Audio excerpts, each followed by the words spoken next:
The Music Part 2. The Musician.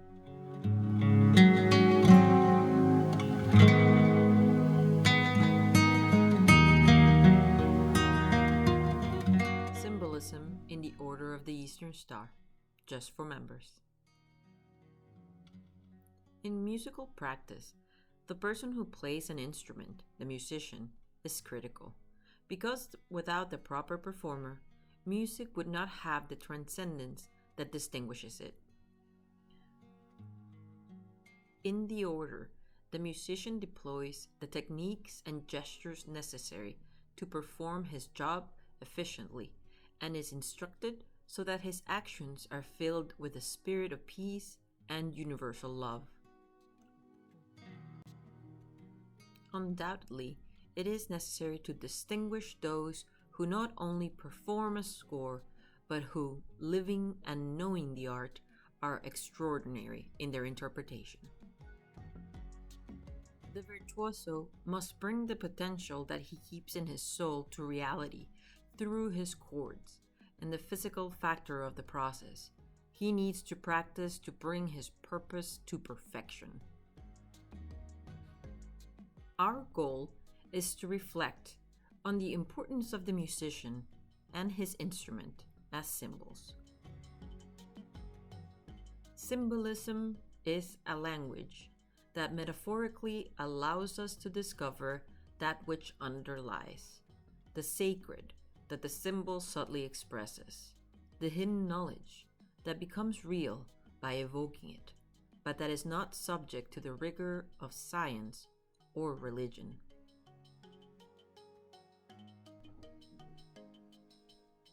Because the truth that interests us does not require interpreters to tell us what it is or what we should see.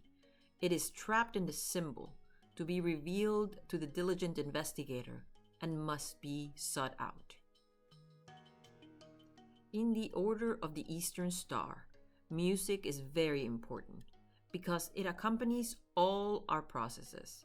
The official in charge of the musical instrument is called the organist. The organist knows how to tune his musical instrument, choose the theme, the occasion, and the objective that he pursues with his melody. In this way, he will inspire the audience, set the stage, diffuse dissenting spirits, diffuse tensions. Through the chords of it, the musician can return any lost harmony and make the spirit vibrate again in harmony with the universe. The insignia of this officer is the lyre within a star. The star is a symbol of divine guidance, like the one that led the wise men to Bethlehem. The lyre is a material object, but tuned in the hands of a wise interpreter, it acquires the characteristics that its performer gives it. It is he who gives it life, who allows it to create harmony. It is submissive, like the horse that obeys the bridle, because a good execution depends on that.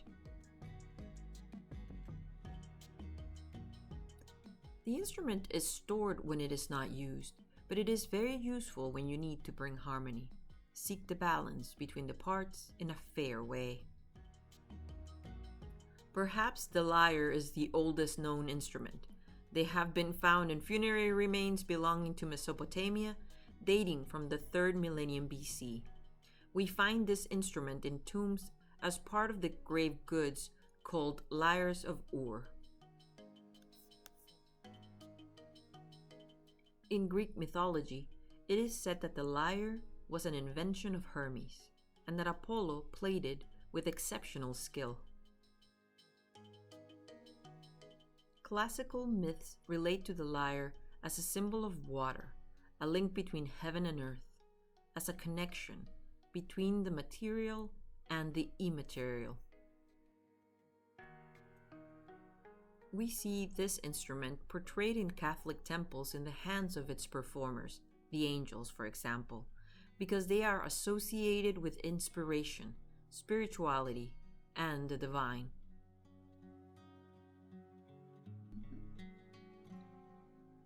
In ancient times, it was the favorite instrument of gods and kings. King David is said to have played the lyre.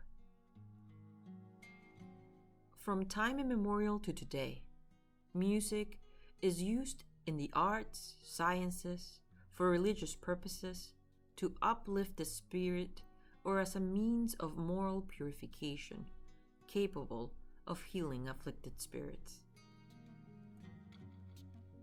It has also been used and is used in war for its great convening power and the ease with which, through music, ideas permeate the human mind. But the performer, the proper musician, is capable of creating realities through his chords. He becomes a messenger who interprets the divine will.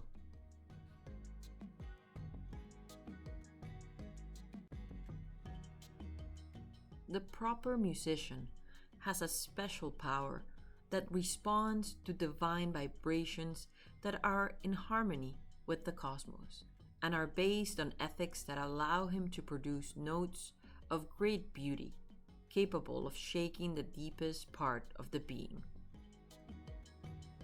Since ancient times, music was a virtue of the gods who imprinted on it the emotions that distinguished them.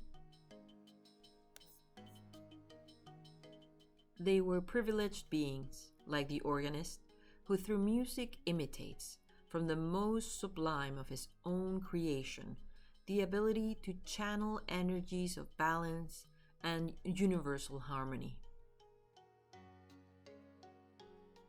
The understanding of the organist's mission lies in the highest of human thought, capable of reconciling the various elements and techniques that intervene in singular measure and proportion in the eternal search for beauty to achieve harmony and balance in creation.